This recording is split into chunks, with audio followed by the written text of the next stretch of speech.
Ubisoft San Francisco? Yeah, that's Okay. Yep. Got it. You knew it. That's Yeah. awesome. I've been studying. All right, we are back. We are back. Shacknews live from E3. Oh my God, we're back. We've been sitting here talking about South Park. Yeah, we're here yeah. on the show floor in West Hall, across the new hallway that we just named. David, can you tell everyone? Well, this hallway is lined with Shadow of War banners, so I call it the Shadow of Corridor. There you go. That was such a funnier good one. when we went through it. This That's is so good. we Oh, are yeah. here with Kim from Ubisoft San Francisco to talk about a very wholesome game about Totally wholesome. Midwestern values and being a great kid. Set and- in no, a no, small no. town. We're talking about South Park, Oh yeah, the fractured but whole. butthole. Exactly. Butthole. Exactly. And, you know, this is really a heck of a game. You know, it's the sequel to The Stick of Truth, Yes. right? Yes. Which was a very successful game. You know, you guys were pretty minimal with the some of the gameplay mechanics. I think that was one thing, and it seems like in this new one, you guys are really kind of adding some depth Yeah. to what was, you know, that RPG style of gameplay. Yeah. Yeah. So in South Park: The Fractured Butthole, we're taking it a step further. We listened to a lot of feedback from South Park: The Stick of Truth, and one of the biggest enhancements I think that we've done feature-wise is combat. I mean, we really took a hard look at that, and we said, you know, the sort of like the classic JRPG style that we had in the first one, great, people loved it. What can we do next? And we went with a grid-based tactics system. Yep. So you're able to move around the space a little bit. You're able to use the environment to your advantage. It can be sometimes used to your disadvantage as well. So there's some tactics involved. But don't let that word scare you. I know some people are like, oh, well, it's tactics, it's strategy, it's too hard for me. Don't worry about that at all. You know, this is a game meant for everyone. I mean, that actually kind of seems fitting because the first game was a parody of video games and RPGs, and so you had that tactical turn-based RPG system.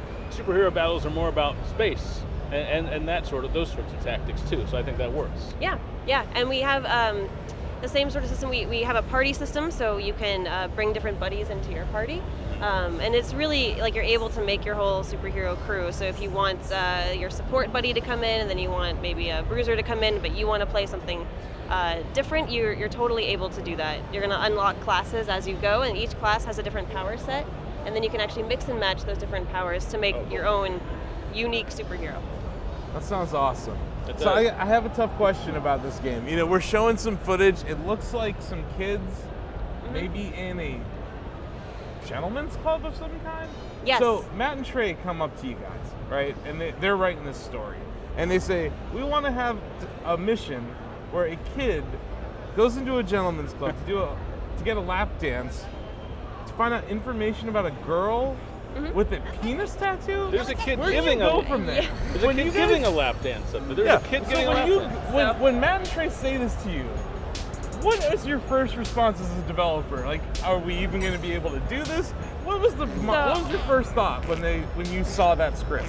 Yeah, so we work really closely with Matt and Trey and the South Park crew, and we always have discussions with them. We constantly have meetings with them to discuss gameplay mechanics, to discuss story, to discuss the art and animation, how things are going to look. So this is one of the cases where, you know, we're getting a script from South Park and we read it and we love it. It's hilarious, you know, and so we absolutely want to take this game all the way. Yeah. Nobody's holding back. And it really is a sequel to the first game. So you have to go in with that sort of mindset. I mean, you have to expect South Park. It is a South Park game. You shouldn't be too shocked by what you see, you know, and so we wouldn't be doing our job right if it weren't having you be a little shocked. I'm watching this play out right now. The kid is giving some kind of a lap dance, and it's a mini game. Yeah, this is a lap dance minigame that you guys created. It involves using the analog and a button. Yes. So- yes. But the new kid, I have to point out, the new kid is farting during this lap dance. farting. It is an interrogation tactic. Oh, this is We are trying to get information out of this guy, and he is farting along the way. Yes. You do anything to get information. You know, so I can't believe we're going to say this, but we're talking about South Park and video games, so I guess it makes sense. Farting played kind of a big role in the Stick of first Truth. one. You had it was like a magic system with the analog sticks. What if you could talk about some of the implementation for the mechanics and minigames like that? Because I know that was one area of the first game that gave people some trouble, pulling up the stick-based magic spells. Yeah, and we took that feedback into account too, and we also took the flavor of this game and said, superheroes, what do superheroes have? They have outfits and they have superpowers sometimes, but they also have like a utility belt. And so the main character, the new kid, has some tools at his disposal. One is a firecracker, so you can, at least for us, you can hold down the left trigger and then you can throw a firecracker, and that you can interact with the world that way. You can break obstacles, break props, throw it at a person, and that person will react to you. You can also throw farts, so similar to the first game, you're able to do that as well. And those are also some of our puzzle mechanics, so that you can actually solve puzzles within the world, get to unreachable places initially, things like that. And then you can just run up to people and punch them and fart on them, as you do as a kid. That's what you do. See, you talked a little bit earlier about how you guys work with Matt and Trey on this. Clearly, game developers are creative individuals. Matt and Trey are creative individuals. Yeah. What's the balance as you're developing this game? Are you guys able to shout out ideas to them in meetings, and are you guys collaborating in the genesis of this game? Yeah, and that's really the key, is that it is a collaborative effort. I mean, we're pitching ideas, they're pitching ideas. What does help in this situation is that because South Park is an established brand, the look and the feel are very well known. So anything that we pitch, anything that we develop, we absolutely have like the building blocks, the foundation that's already put in place. Yeah. And so it's when we pitch things, it's pretty close, and when they pitch things, it's pretty close, because we all kind of know exactly what we're going for. Yeah, and we were talking about this off camera. Like Matt and Trey especially has like a crazy attention to detail. Oh yes. He's like master of the rewrite, the last second rewrite. If you ever watch 6 Days to Air. No, we know all about that. I can't imagine what that feels like. Because we see them when they're in their show run, and so we support them from afar, and, and like it's crazy intense. You understand, like they're balancing work with you, their whatever projects they're doing that we don't know about yet, and then also South Park. Yeah. It's just like, I think it must be a little difficult at times where they're like, oh no, here's like the 8th rewrite today, or was it? So we have rewrites, and this is part of the iterative process, which that's video games in general. I mean, if you're not iterating the entire time pretty much, then maybe it's not the right way. So with iteration, some rework comes and it is a bit challenging, but it's going to make a better product. It's going to make a good game, and there's no one on our team that's ever going to say, oh, we don't want to do that, because as soon as we get a rewrite or something, it's like, oh, obviously that's funnier, that's better, of course we're going to do that. So it is not a problem at all. And we also have to make our development cycle much more flexible to that point. So we're able to take show assets, like the actual files that they use in developing the show. We take those and we put them in our engine. We have a streamlined process now that does that, so it's much easier for us to iterate with them. Wow. So I liked a lot of the Easter eggs in the first game. There were all sorts of optional like side missions. Like you could run around and hunt down the Chin Pokemon. What sort of Easter eggs and references have you been scattering around the Fractured But Whole? Well, I don't want to give away too much. Don't give away too much. That's the problem. But we do have things like that. We do have collectibles. Okay. And we have a couple of versions of collectibles, and you'll be able to run around town and find those side missions and find those sort of joke things. You're able to, you'll be able to do things like open the door and, oh, see something you weren't expecting, and then the door closes. Things like that. Okay. Absolutely. Okay. Absolutely. That's excellent. Yeah. What is when you're one of the things I love about these games is like it looks like I'm watching an episode of the show. Yes. Yeah. Yes. What is the process of going through and deciding like this feels like South Park? I mean, you have Matt and Trey interjecting their input, but how do you decide internally like this is South Park, or maybe this is not South Park, but we could tweak it a little bit? Did you guys just sit there and binge watch the whole show? They've got it playing in loop. Pretty much everyone on the dev team has seen a vast number of episodes. Yeah. Like absolutely. We have to know our foundation content, very, very well.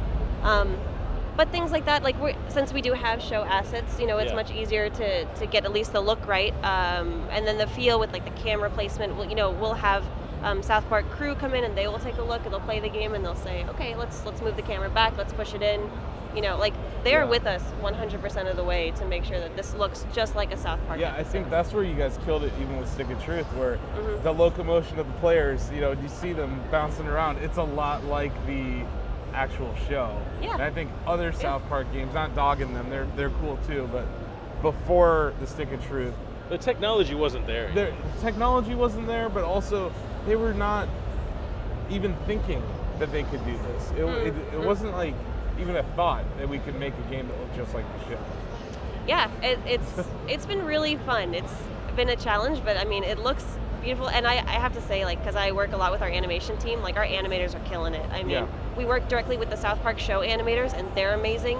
And we have other animators in-house, and it's just it's funny because people will look at South Park and they'll say, the animation style maybe looks simplistic, but it's not. It couldn't be farther from the truth. I mean, it is models actually. Yeah. It is actually. It's 3D models broken up into layers, and it's all just pushed together to look like paper cutouts, and it's but it's beautiful. I mean, it's bright colored, and it's just I'm really proud to have worked on this game. Like it's really fun. It shows.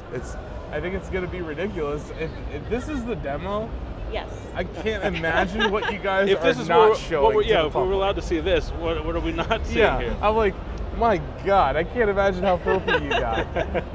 It's been an awkward interview because I'm like, we got to talk about farts and strip clubs and all sorts of things, and I'm like, oh my goodness, I'm gonna have to talk to Kim about this on camera. But it's totally fine. I mean, it's part of the experience, and that's right. It's got to be a fun job. Coming into work and working on South Park game, that's got to be an awesome job. It is. Even when it's the most stressful, like time in the day or something, or it's it's a very stressful week or something. We all get to take a step back and we're like, look, it's fun. I mean, it is fun, and we're gonna make a product that I think people are really gonna like. They love the brand, they love the first game, they're gonna love this one too. Well, it sounds like you're all fans, and it has to be like a passion project for you. Speaking to yourself as a fan, what is it that you enjoy most about South Park, and how does that carry over to work on the game? So it's kind of interesting because I think it's very challenging and very fun to develop a comedy game. Yeah. I mean, timing is such a big thing, and so it's taking sort of your like looking at the game and you're trying to see, okay, well, if the player's doing this, and you have to kind of put on two hats. You're putting on like the cinematographer, like let's get the timing right. Oh, but then the player can walk away. Oh, well, then how can we mechanically make sure that it works all, and you don't miss those jokes and you don't miss those beats. And so I think that's been, I hope this is answering your question a little bit, but I think that's been the most exciting for me personally, is learning how to do that and then executing it and making it awesome. Speaking to your point, I think one of the reasons South Park is so funny is because, we were talking earlier about the kid interrogating this person by giving him a lap dance.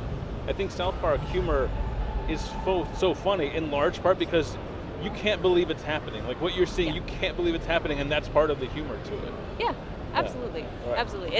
It's crazy. It's gonna get crazier. And I think gamers are gonna be in for a wild ride, certainly. Yeah, with I our game. think what's unique about Stick of Truth and now the Fractured Butthole is, last season they had a series of episodes to tell their story on the show. Yeah. This definitely feels like almost a whole season wrapped into an experience. For our game, we have over 2 seasons worth of content. There you go. In our game. Wow. It's massive. It is. That's huge. really cool. It's a lot. Yeah, it kind of makes sense that they would be mining the superhero gags from the show because you have like Cartman as the coon character. Oh Timmy's yeah. So line from the trailer killed me. Yeah. Like I was on the floor laughing when that happened because the timing of it, everything about that. Yeah, that's actually one of the cool things about this game too, is that like Timmy's never spoken before like that, and so our game gets to reveal that, and we are so happy. Even little things like that, we're like, that's what I was getting at. Like, you guys truly can tell a South Park story like they can't even do in a film, or they can't even do on the show because of the medium that you guys have. Yeah. And I think it's cool that they're letting you do things like that. Yeah, and they're totally aware of that too. I mean, they saw so much potential even after Stick released, and they were like, let's do another one. Let's make it bigger, better. Yeah. Let's tell a bigger story. Awesome. I like that it picks up right after the first game left off. I think in the first trailer, you have the new kid in his Stick of Truth costume, and it's Cartman or somebody says, oh no, we're not playing that anymore. I love that South Park keeps you, it reminds you that I think at its core, the show and the games are about kids having adventures and just their imaginations making all these quests and so forth play out. Yeah, absolutely, and that's totally the way it is in our game too. It's kids playing superheroes, and in true sort of maybe wacky South Park style, the adults end up playing along with them. You Right. know, and it's so funny when they switch and it's just like, oh, you're a superhero. I have to fight you now. And it's I like, love but you're an adult. You don't. Well, we're gonna do it. That's great. I love Randy. I can't wait to see how Randy's going to get mixed up in all this. I'm not saying anything. Don't Can say you anything. talk about the new kid and the customization options that are in this Yeah. game, and maybe what you added that wasn't in the Stick of Truth? So you're the new kid, and something that we do have in this game is crafting. So we have a crafting app on your phone, and that's how you do all your crafting. So you can find recipes, you can find materials around town, and you can craft things. You can craft consumables in combat, so that'll help you like get some health back or revive a fallen ally. You can also craft artifacts, and these are things that you equip onto your character, and those can sort of buff different stats, essentially. You can have speed increases or movement increases, so you can move farther in combat, or you can buff up attack or defense or things like that. Yeah. And then there's the actual look of your character, so you can completely customize your character in that perspective, and there's just a number of other things that we've tried to do, but we did stay true to the core of the new kid, which is the fart-based abilities. I mean, that's in there. He's made a name for himself in the Yep. town. Yeah. That's in there. That's like the fireball is to Mario. The new kid has his farts. Exactly. Okay, I can get down with that. Yeah. You have any other I don't questions? suppose you can tell us anything about Phone Destroyer, because that was a big hit with our group during the announcements as well. Unfortunately, I don't work on that team, so I actually don't have any There seemed information to be for some you. synergy. It looked just like, looking at the gameplay, it looked just like, Stick of I'm Truth sure and the there's Fracture Butthole. some art being shared from South Park Studios with them as well, right? They're working directly with South Park. Yeah. Yeah. Let's talk about platforms real quick. Okay. So PlayStation, Mhm. Xbox One, PC. PC, Mhm. Nintendo Switch We are supporting PlayStation, Xbox, and PC for now. for now. So we'll see what the future holds. Because Matt and Trey love Nintendo. Yeah. They've made multiple episodes about Nintendo systems, Yeah. you know? So it just seems, I mean, your Pokemon was in the last one. That's true. So you would think. That's true. I'm just saying, Matt and Trey, if you're watching this, We'll see. Never know what the future holds. I'd like to We'll see. play this game on handheld. I think there's something about that form Yeah. factor that would fit this game. It seems like this game would work on it. Hypothetically. Hypothetically. Okay. It's kind of our unspoken motto at Shacknews right now is everything should be on Switch. When we hear it's not, we're like, so why aren't you on Switch? I feel bad. I've played the Switch once. I don't have one. I really want one, but They're hard to find. are they Maybe- still hard to find? Yeah. Oh man. That's still part of the problem. Awesome. But yeah, no, I thought I'd ask, you Yeah. know, but I have those other platforms, so I'll probably get it for PC. I'll be playing the game. Yeah, I think we're both. Shacknews is very PC centric. Our community loves PC games. It's kind Yeah. of our roots go deep on that platform. Yeah, we started Okay. as a Quake fan site like 21 years ago, so Oh, nice. we Okay, have okay. PC gaming in our DNA. So Yeah. I know a lot of Shackers that love the Stick of Truth on Steam, and we're happy to see Fracture Butthole coming to Steam. Absolutely. How much is the game? It'll retail for $60. Okay, and then yeah, its release date was October 17th. okay, Awesome. 10 days before that monstrous release window. I think it Oh, was, I like, know. It's like that fall Assassin's time. Creed, you It's, know, your friends over at yeah, Assassin's yeah. Creed, I think Mario, and then there's several other games. Fall's a big time So, for game releases. we That's got for sure. we got 10 days to grind through this game. I can't wait. Kim, thank you Yeah. for stopping by the booth. Thank you. It was a pleasure. I hope Twitch didn't ban us in the time that we were they're showing off your game. I mean, you guys showed this at They press know what's up conferences. with South Park. They know. And I'm all sure that. there's Yeah, an it's investor meeting for Ubisoft, and they're like, here you go, Yes. lap dances with Probably. kids. And they're like, so Yeah. thank you so much. Thank you. Have a great show. Thank you. Pleasure to meet you. Thanks for coming Yeah, on. thank you very much. And stay tuned to Shack News on Twitch. We're going to have a lot more interviews coming up.